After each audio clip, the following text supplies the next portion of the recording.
Dear students of class 11th, अस्सलाम वालेकुम वरहमतुल्लाहि वबरकातुहू। जैसा कि आप पहले से जानते हैं कि हम केमिकल बॉन्डिंग पढ़ रहे हैं, तो इसमें हमने कुछ टॉपिक्स पहले से डिस्कस किए हैं। बीच में हमारा राबता मुनक़ता हो गया, तो इसलिए मैं आपको याद दिलाना चाहता हूँ कि इस केमिकल बॉन्डिंग में हमने कहाँ से शुरू किया था और हम कहाँ पहुँच गए हैं। एक्चुअली आप जानते हैं हम वैलेंस बॉन्ड थ्योरी हमें पढ़नी है, बल्कि इसका कुछ हिस्सा हमने पहले ही डिस्कस किया हुआ है। फिर भी मैं आपको ये याद दिलाऊं कि जो केमिकल बॉन्डिंग है, इसमें हम ये देख रहे हैं कि एटम्स जो हैं ये क्यों कंबाइन करते हैं। Why atoms combine together, atoms, why atoms combine together, ये क्यों कंबाइन करते हैं। फिर एक और बात ये थी कि जब ये कंबाइन करेंगे तो कंबाइन करने के बाद वो कौन सी फोर्स है जो इन एटम्स को एक दूसरे के साथ होल्ड करके रखती है। उस फोर्स को हमने नाम दिया था केमिकल बॉन्ड। केमिकल बॉन्ड वो फोर्स है जो एटम्स को एक दूसरे के साथ जोड़ के रखती है मॉलिक्यूल में। तो फिर हमने ये भी देखा था कि बहुत सारे एटम्स ऐसे थे जो कंबाइन करते हैं एक दूसरे के साथ, और बहुत सारे ऐसे भी हैं, बल्कि कुछ हैं, वो चंद एटम्स ऐसे हैं जो एक दूसरे के साथ कंबाइन नहीं करते हैं, जिनमें नोबल गैसेस आते हैं। आपको याद है उसमें हीलियम आता है, neon, argon, krypton, xenon, radon, ये वाले एक दूसरे के साथ कंबाइन नहीं करते हैं। तो इस चीज़ को एक्सप्लेन करने के लिए कि एटम्स किस तरह कंबाइन करते हैं, फिर वो कौन सी फोर्स है जो इनको एक दूसरे के साथ जोड़ के रखती है, तो कुछ एटम्स क्यों कंबाइन नहीं करते हैं और बहुत सारी एक दूसरे के साथ क्यों कंबाइन करते हैं, इन सारे सवालों का जवाब देने के लिए बहुत सारी थ्योरीज पेश की गई हैं। उन थ्योरीज में 4 इम्पॉर्टेंट थ्योरीज हैं। एक थ्योरी है जो हमने पढ़ी है, उसको हम कहते हैं लीवियस थ्योरी। लीवियस थ्योरी जो है इसके 2 हिस्से हैं। एक है लीवियस कोसल अप्रोच, लीवियस कोसल अप्रोच जो हमें इलेक्ट्रोवैलेंट बॉन्ड फॉर्मेशन एक्सप्लेन करता है। दूसरा है उसको हम कहते हैं लीवियस लैंगम्यूर अप्रोच। ये चूँकि बताने की ज़रूरत नहीं है, आप पहले ही से इसको पढ़ चुके हैं। लीवियस लैंगम्यूर थ्योरी हम उसको कहेंगे। तो इसको हम जनरल में इलेक्ट्रॉनिक थ्योरी कहते हैं। जो लीवियस थ्योरी है इसको हम जनरल में इलेक्ट्रॉनिक थ्योरी कहते हैं। तो इस थ्योरी के मुताबिक आपको याद होगा, इसमें हम ये पढ़ते हैं कि ये जो नोबल गैसेस हैं, चूँकि ये एक दूसरे के साथ कंबाइन नहीं करते हैं, तो जब हम इनकी इलेक्ट्रॉनिक कन्फिग्रेशन देख रहे हैं, हीलियम के बगैर जितने भी नोबल गैसेस हैं, हर एक के बाहर वाले शेल में 8 इलेक्ट्रॉन्स होते हैं। और लीवियस हमें कहता है कि जिस एटम के बाहर वाले शेल में 8 इलेक्ट्रॉन हों, या हीलियम की तरह के शेल में 2 इलेक्ट्रॉन हों, ऐसे एटम स्टेबल होते हैं। क्योंकि बाकी जितने भी एलिमेंट्स हैं उनके किसी भी एटम में के शेल में 2 इलेक्ट्रॉन नहीं हैं, और इसी तरह से बाहर वाले शेल में, वैलेंस शेल में 8 इलेक्ट्रॉन नहीं हैं। इसलिए वो बाकी सारे जितने भी एलिमेंट्स हैं वो अनस्टेबल हैं। इसलिए क्या होता है, अकॉर्डिंग टू लीवियस, जो अनस्टेबल एलिमेंट्स हैं, with those elements which don't have 8 electrons in their outermost shell, they combine with other elements, other atoms of the same type or different types, then for attaining these 8 electrons in the valence shell, यानी बाहर वाले shell में 8 electron हासिल करने के लिए atoms एक दूसरे के साथ कंबाइन करते हैं। इसको हम ऑक्टेट रूल कहते हैं। और इसमें आपने पढ़ा है कि ये ऑक्टेट रूल या ऑक्टेट हासिल करने के लिए एटम्स 2 तरह से कंबाइन करते हैं। एक को हम कहते हैं इलेक्ट्रोवैलेंट बॉन्ड या आयोनिक बॉन्ड, इलेक्ट्रोवैलेंट और आयोनिक बॉन्ड। इसमें क्या होता है, जब दो एटम एक दूसरे के साथ कंबाइन करते हैं, they combine by transference of electrons, by transference of electrons from one atom to another, जैसे सोडियम क्लोराइड में होता है। In the formation of sodium chloride हम देख रहे हैं कि सोडियम इलेक्ट्रॉनिक कन्फिग्रेशन रखता है 281, जबकि क्लोरीन के पास है 28 और 7। तो क्या होता है, सोडियम से एक इलेक्ट्रॉन ट्रांसफर होता है क्लोरीन पे, तो वजूद में आ जाता है सोडियम क्लोराइड। सोडियम की अब नई इलेक्ट्रॉनिक कन्फिग्रेशन 2 और 8 है, क्लोरीन की भी 2, 8 और 8 है। इस तरह से सोडियम के बाहर वाले शेल में भी 8 इलेक्ट्रॉन आते हैं, क्लोरीन के बाहर वाले शेल में भी 8 इलेक्ट्रॉन आते हैं। क्योंकि सोडियम ने एक इलेक्ट्रॉन लॉस किया है, इस पे पॉजिटिव चार्ज आ जाती है, क्लोरीन ने एक इलेक्ट्रॉन गेन किया है, इस पर नेगेटिव चार्ज आ जाएगी। इस तरह से यहाँ पर आयोन्स बनते हैं, ये अपोजिटिव चार्ज आयोन्स हैं और एक दूसरे को अपोजिट चार्जेस के सबब अट्रैक्ट करते हैं। इस तरह से सोडियम और क्लोराइड आयोन्स जो हैं एक दूसरे के साथ जुड़े रहते हैं और इस तरह से ये बॉन्ड जो वजूद में आता है ये आयनिक बॉन्ड बनता है, क्योंकि इसमें आयन्स बनते हैं। इसी को इलेक्ट्रोवैलेंट बॉन्ड भी कहते हैं। और जो ये कंपाउंड यहाँ पर बनता है सोडियम क्लोराइड, इसको हम इलेक्ट्रोवैलेंट कंपाउंड कहते हैं। खैर, हमने पहले इसकी बहुत सारी मिसालें डिस्कस की हैं, तो ये सिर्फ आपको याद दिलाने के लिए था। इसी तरह से दूसरा तरीका अकॉर्डिंग टू लीवियस कि जो हम कहते हैं कि वैलेंस शेल में 8 इलेक्ट्रॉन आने चाहिए, तो एक तरीका तो ये है, मगर बहुत सारे एलिमेंट्स ऐसे हैं जहाँ पर ट्रांसफरेंस के ज़रिए ये 8 इलेक्ट्रॉन हासिल नहीं हो सकते हैं। मिसाल के तौर पर अगर आप क्लोरीन मॉलिक्यूल को देखेंगे, क्लोरीन मॉलिक्यूल बनता है by the combination of 2 chlorine atoms. Each chlorine atom has electronic configuration 2, 8 and 7, 2, 8 and 7, because atomic number of chlorine is 17, so there are 7 electrons in the outermost shell of chlorine, 7 electrons in its outermost shell. You know, when we represent the atom with its electrons in the outermost shell, it's called as Lewis structure or Lewis dot structure. Both these atoms have only 7 electrons.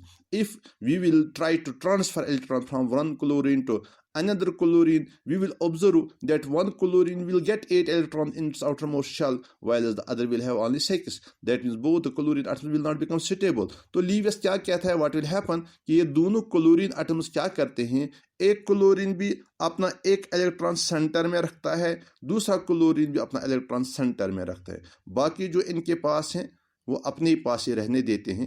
यानी chlorine के पास 7 हैं, 7 में से 6 chlorine पे रह जाते हैं, 7वां electron centre में चला जाता है। तो ये जो 7वां इलेक्ट्रॉन सेंटर में आ गया, इसको ये दोनों इस्तेमाल करते हैं।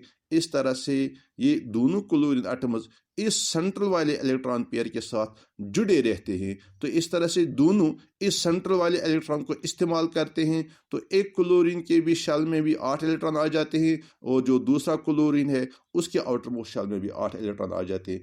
इस तरह से दोनों ये स्टेबल हो जाते हैं। तो जब इस तरह का बॉन्ड बनता है, हम कहते हैं कि यहाँ पर कोवेलेंट बॉन्ड बन गया। और जब एक इलेक्ट्रॉन पेयर 2 एटम्स के दरमियान शेयर हो जाता है, we call it a single covalent bond. आपको याद होगा कि एटम्स जो हैं वो एक से ज़्यादा इलेक्ट्रॉन पेयर्स भी शेयर कर सकते हैं। जैसे ऑक्सीजन मॉलिक्यूल में 2 इलेक्ट्रॉन पेयर शेयर होते हैं, तो हम इसको डबल बॉन्ड कहते हैं और डबल लाइन से रिप्रेजेंट करते हैं। इसी तरह से नाइट्रोजन में 3 इलेक्ट्रॉन पेयर शेयर हो जाते हैं, तो उसको हम ट्रिपल कोवेलेंट बॉन्ड कहते हैं। तो इस तरह की बॉन्डिंग जो होती है, जहाँ पर इलेक्ट्रॉन ट्रांसफर नहीं होते हैं from one atom to another, बल्कि बीच में रह के दोनों इनका इस्तेमाल करते हैं, इसको हम शेयरिंग ऑफ इलेक्ट्रॉन्स कहते हैं। तो इस तरह के बॉन्ड को हम कहते हैं कोवेलेंट बॉन्ड। तो ये था लीवियस कंसेप्ट ऑफ बॉन्ड फॉर्मेशन, ये एटम्स कैसे कंबाइन करके बॉन्ड बनाते हैं। मगर इसमें बड़ी प्रॉब्लम ये है कि जो लीवियस का इलेक्ट्रॉनिक बॉन्ड, इलेक्ट्रोवैलेंट बॉन्ड या आयनिक बॉन्ड का जहाँ तक ताल्लुक है, इसको तो अच्छी तरह से एक्सप्लेन कर लेता है, मगर जहाँ तक कोवेलेंट बॉन्ड फॉर्मेशन का मसला है, यहाँ पर बहुत सारी प्रॉब्लम्स खड़ा हो जाते हैं। आप जानते हैं कि बहुत सारे मॉलिक्यूल्स ऐसे हैं, जैसे एक मॉलिक्यूल बनता है बोरान ट्राईफ्लोराइड, या हमारे पास है अल्मोनियम ट्राईक्लोराइड, या हमारे पास है बेरिलियम डाईफ्लोराइड। ये ऐसे मॉलिक्यूल्स हैं जो बनते हैं, मगर इनका जो सेंट्रल एटम है, जैसे in boron trifluoride there is boron, aluminum trichloride central atom is aluminum, and beryllium difluoride central atom is beryllium. तो बेरिलियम जो सेंट्रल एटम है, जब ये मॉलिक्यूल बनाता है बेरिलियम ट्राइफ्लोराइड, तो सेंट्रल एटम में 8 इलेक्ट्रॉन्स के बजाय सिर्फ 4 ही इलेक्ट्रॉन आ जाते हैं। अल्युमिनियम क्लोराइड में 8 इलेक्ट्रॉन्स के बजाय 6 इलेक्ट्रॉन्स आ जाते हैं। इसी तरह से बोरान ट्राइफ्लोराइड में सिर्फ 6 ही इलेक्ट्रॉन आते हैं, जबकि लीवियस की थ्योरी के मुताबिक इनके आउटरमोस्ट शेल में भी 8 इलेक्ट्रॉन होने चाहिए थे। इसलिए ऑक्टेट रूल जो है कोवलेंट बॉन्ड फॉर्मेशन में सारे कोवलेंट कंपाउंड्स की फॉर्मेशन ऑक्टेट रूल की बुनियाद पर एक्सप्लेन नहीं होता है। इसी तरह से कुछ ऐसे भी कंपाउंड्स हैं जिनमें 8 से ज़्यादा इलेक्ट्रॉन सेंट्रल एटम में आ जाते हैं, जैसे एक कंपाउंड हमारे पास PCl5, या हमारे पास एक और कंपाउंड है SF6, या हमारे पास एक और कंपाउंड है IF7। ये सब कंपाउंड्स आपने पढ़े हैं, अच्छी तरह से देखें आपने। तो इसमें हम क्या देख रहे हैं, PCl5 में सेंट्रल एटम जो फास्फोरस है इसमें 10 इलेक्ट्रॉन हैं। SF6 में सेंट्रल एटम में 12 इलेक्ट्रॉन हैं। IF7 में सेंट्रल एटम आयोडीन में 14 इलेक्ट्रॉन हैं। तो ये कंपाउंड जो बनते हैं ये भी ऑक्टेट रूल फॉलो नहीं करते हैं। इसलिए हम कहते हैं कि जो कोवलेंट बॉन्ड फॉर्मेशन जो है इसको लीवियस की थ्योरी जो है अच्छी तरह से एक्सप्लेन नहीं कर पा रही है। इसके अलावा जो कोवलेंट कंपाउंड जो बनते हैं इनकी अपनी एक स्ट्रक्चर होती है, अपनी एक ज्योमेट्री होती है, फिक्स्ड डेफिनेट ज्योमेट्री होती है। मिसाल के तौर पर आपके पास वाटर मॉलिक्यूल है, ये कोवलेंट कंपाउंड, इसमें कोवलेंट बॉन्ड बनता है। इस वाटर मॉलिक्यूल की स्ट्रक्चर जो है वो एंगुलर स्ट्रक्चर है, इस तरह की स्ट्रक्चर है वाटर मॉलिक्यूल की। ये वाटर मॉलिक्यूल एंगुलर क्यों है, ये कोवलेंट बॉन्ड फॉर्मेशन जो लीवियस कहता है, लीवियस की थ्योरी इन कोवलेंट कंपाउंड्स की स्ट्रक्चर एक्सप्लेन नहीं कर पा रहा है। इसलिए हम इस लीवियस थ्योरी को रिजेक्ट करते हैं। लीवियस थ्योरी के बाद एक और मैं कह रहा था कि कुछ थ्योरीज जो हैं वो केमिकल बॉन्डिंग हमें एक्सप्लेन कर रहे हैं। इनमें सबसे पहली थ्योरी जो थी वो लीवियस की थ्योरी थी। अब लीवियस की थ्योरी के बाद दूसरी थ्योरी आती है, वो भी आपने पढ़ी है, उसको हम कहते हैं valence shell electron pair repulsion theory. Valence shell electron pair repulsion theory या वेस्पर थ्योरी भी हम इसको कहते हैं शॉर्ट में। ये वेस्पर थ्योरी जो है एक्चुअली ये कोई नई थ्योरी नहीं है, बल्कि एक एक्सटेंशन है लीवियस थ्योरी का। क्योंकि लीवियस जो है ये स्ट्रक्चर ऑफ मॉलिक्यूल्स एक्सप्लेन नहीं कर पा रही है, तो वेस्पर थ्योरी जो है ये कोशिश कर रही है। VSEPR theory is trying to explain the structure of the molecules.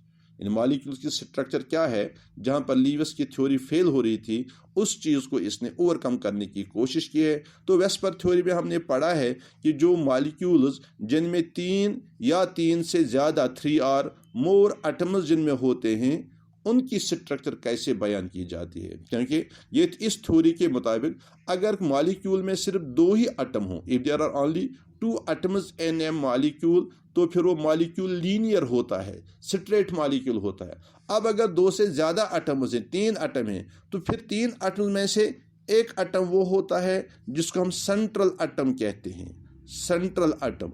बाकी जो इसके इर्द गिर्द जो एटम्स होते हैं वो किस तरह से अरेंज्ड होंगे, that will depend upon the number of electron pairs, number of electron pairs around the central atom, around the central atom. आपने पढ़ा है ये, इसलिए मैं मतलब सरसरी तौर पे सिर्फ रिवाइज कर रहा हूँ ताकि आपको याद आ जाए। तो इसमें हमने पढ़ा है कि अगर सेंट्रल एटम के, फिर से बात सुनिए, ये जो वेस्पर थ्योरी है ये हमें बता रही है कि अगर मॉलिक्यूल में सिर्फ 2 एटम है तो मॉलिक्यूल हमेशा लीनियर होगा। अब अगर मॉलिक्यूल में 3 एटम हैं या 3 से ज़्यादा एटम हैं तो उनमें से एक एटम जो होता है वो सेंट्रल एटम होता है। बाकी एटम जो इसके इर्द गिर्द होते हैं वो किस तरह से अरेंज्ड होंगे, that will depend upon the number of electron pairs around the central atom. तो इसलिए अगर सेंट्रल एटम के इर्द गिर्द, सेंट्रल एटम के इर्द गिर्द अगर सिर्फ 2 ही इलेक्ट्रॉन पेयर होंगे, 2 इलेक्ट्रॉन पेयर्स, तो फिर वो मॉलिक्यूल लीनियर होता है, दैट मॉलिक्यूल इज लीनियर। इसी तरह से अगर मॉलिक्यूल में 3 इलेक्ट्रॉन पेयर होंगे, 3 इलेक्ट्रॉन पेयर्स, तो वो मॉलिक्यूल जो होता है that is triangular planar, triangular planar. अगर 4 इलेक्ट्रॉन पेयर होंगे तो फिर वो मॉलिक्यूल होता है टेट्राहेड्रल। टेट्राहेड्रल।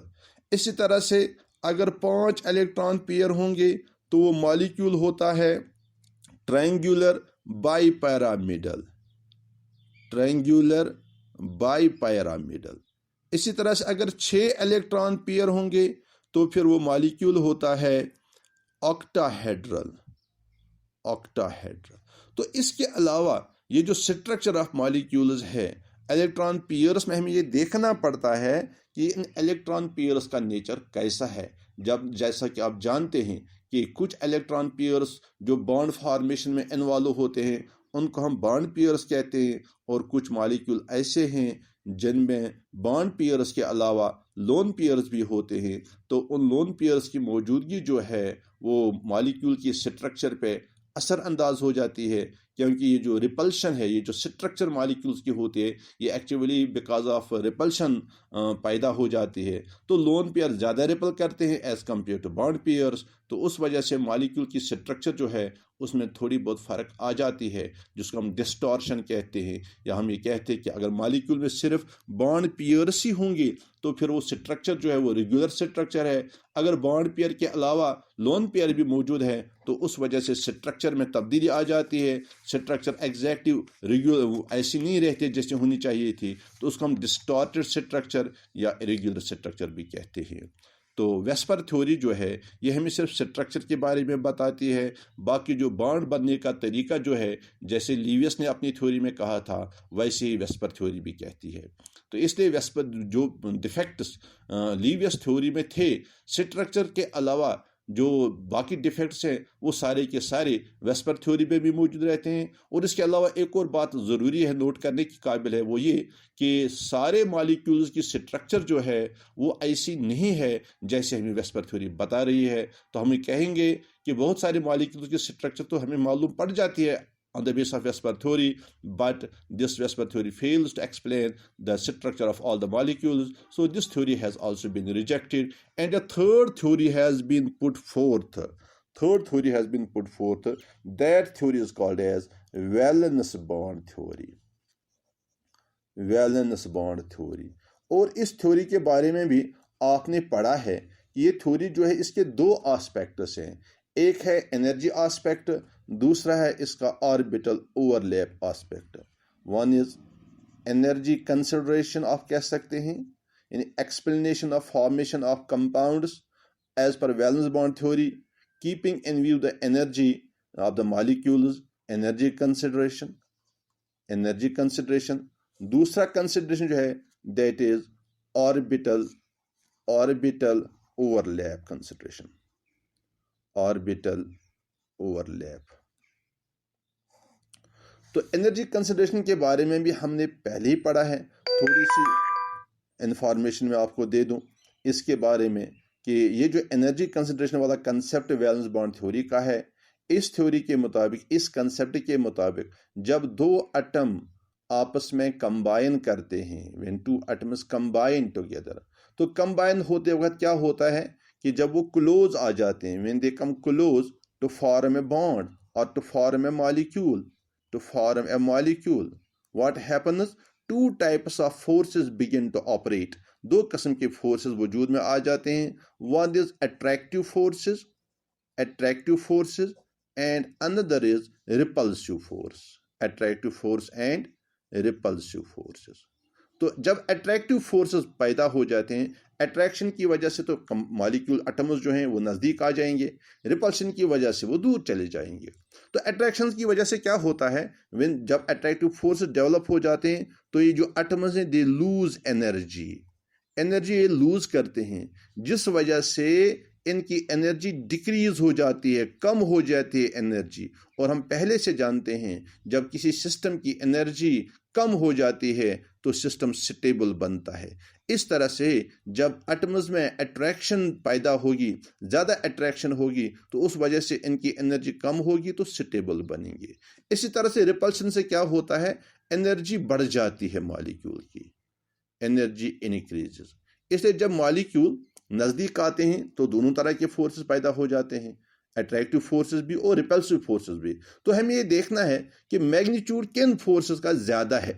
जिस फोर्स का मैग्नीट्यूड ज़्यादा होगा वही डिसाइड करेगा कि क्या होगा। अगर अट्रैक्टिव फोर्सेस स्ट्रांग हैं तो मॉलिक्यूल की एनर्जी कम होगी, मॉलिक्यूल स्टेबल बनेगा तो मॉलिक्यूल वजूद में आ जाएगा, formation of molecule will take place. अगर रिपल्सिव फोर्सेस स्ट्रांगर हैं then the attractive forces, then the energy of the molecules, energy of the system will increase. और जब एनर्जी इंक्रीज हो गई इसका मतलब है मॉलिक्यूल अनस्टेबल हो जाएगा, तो फिर ऐसा मॉलिक्यूल नहीं बनेगा। मिसाल के तौर पर आपने पढ़ा है formation of hydrogen molecule. Hydrogen molecule में हमने पढ़ा है कि दो हाइड्रोजन आटम एक दूसरे के साथ कंबाइन करते हैं। तो हाइड्रोजन जो है, हाइड्रोजन में न्यूक्लियस के अलावा एक इलेक्ट्रॉन होता है, तो ये एक हाइड्रोजन हो गया। इस तरह से दूसरे हाइड्रोजन में भी इलेक्ट्रॉन और न्यूक्लियस होगा। तो जब ये दोनों एक दूसरे के नज़दीक आएंगे तो क्या होगा, इस हाइड्रोजन का ये न्यूक्लियस जो है इसके इलेक्ट्रॉन को अपनी तरफ अट्रैक्ट करेगा। इसी तरह से इस हाइड्रोजन का न्यूक्लियस इसके इलेक्ट्रॉन को अपनी तरफ अट्रैक्ट करेगा। This will be the attractive forces, but at the same time we observe that there will be repulsive forces between nucleus and nucleus. इसी तरह से इलेक्ट्रॉन और इलेक्ट्रॉन एक दूसरे को रिपल करेंगे। तो टोटल में हम देखते हैं कि in case of hydrogen attractive forces are stronger than the repulsive forces. जब अट्रैक्टिव फोर्सेस स्ट्रॉन्गर हुए देन द न्यूक्लियस फोर्सेस, तो नेट रिजल्ट ये है कि एनर्जी ऑफ द सिस्टम जो है वो डिक्रीज हो जाती है और मॉलिक्यूल स्टेबल बन जाता है। उसके बरक्स अगर हम हीलियम मॉलिक्यूल की एग्जांपल लेंगे, दो हीलियम आटम्स को कंबाइन करके हीलियम मॉलिक्यूल बनाना चाहेंगे, तो हीलियम जो है इसमें न्यूक्लियस के अलावा दो इलेक्ट्रॉन होते हैं। इस तरह से दूसरे हीलियम में भी न्यूक्लियस के अलावा दो इलेक्ट्रॉन होंगे। तो क्या होगा, पहले अट्रैक्शन हम देखेंगे, ये न्यूक्लियस इस इलेक्ट्रॉन को अट्रैक्ट करेगा अपनी तरफ, इसी तरह से इस इलेक्ट्रॉन को भी अपनी तरफ अट्रैक्ट करेगा, ये न्यूक्लियस इस एटम के इलेक्ट्रॉन्स को अट्रैक्ट करेगा। तो हम देख रहे हैं कि टोटल पे four types of attractive force are developed.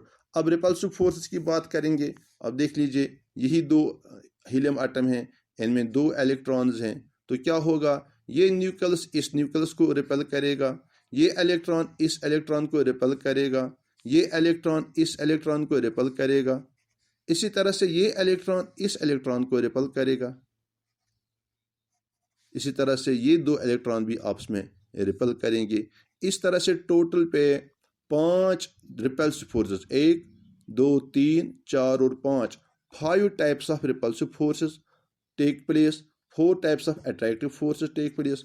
तो टोटल पे चूंकि अट्रैक्टिव रिपल्सिव फोर्सेस जो हैं इनकी तादाद ज़्यादा है, इनका मैग्नीट्यूड ज़्यादा है as compare to attractive forces, इसलिए क्या होता है कि जो रिपल्सिव फोर्सेस हैं ये ओवर पावर करते हैं अट्रैक्टिव फोर्सेस को। तो इस वजह से ये हीलियम एटम्स जो हैं वो एक दूसरे के नज़दीक नहीं आ पाते हैं, इसलिए हीलियम नहीं बन पाता है। तो ये हो गई वैलेंस बॉन्ड थ्योरी की एनर्जी कंसिडरेशन, जिसमें हम ये देख रहे हैं कि मॉलिक्यूल तब बनता है जब अट्रैक्टिव फोर्सेस स्ट्रांगर होते हैं देन द रिपल्सिव फोर्सेस, क्योंकि अट्रैक्टिव फोर्सेस की वजह से मॉलिक्यूल की एनर्जी कम हो जाती है, उस वजह से वो स्टेबल बन जाता है। तो रिपल्सिव फोर्स अगर ज़्यादा हुए तो फिर मॉलिक्यूल अनस्टेबल बनता है। तो ये एक एस्पेक्ट है वैलेंस बॉन्ड थ्योरी का। तो इसके अलावा इसका दूसरा एस्पेक्ट है that is orbital overlap aspect, जो सबसे इम्पॉर्टेंट एस्पेक्ट है और जो हम सबसे ज़्यादा डिस्कस करते हैं, और जो बार बार इसकी जब भी हमें कभी भी केमिकल बॉन्डिंग मॉलिक्यूल्स की स्ट्रक्चर वगैरह जब भी हमें एक्सप्लेन करनी हो कोवेलेंट बॉन्ड फॉर्मेशन में, तो इसी ऑर्बिटल ओवरलैप कंसेप्ट का हम सहारा लेते हैं। इसलिए सबसे अहम कंसेप्ट है, तो इसको हम इंशाल्लाह दूसरे लेक्चर में डिस्कस करेंगे।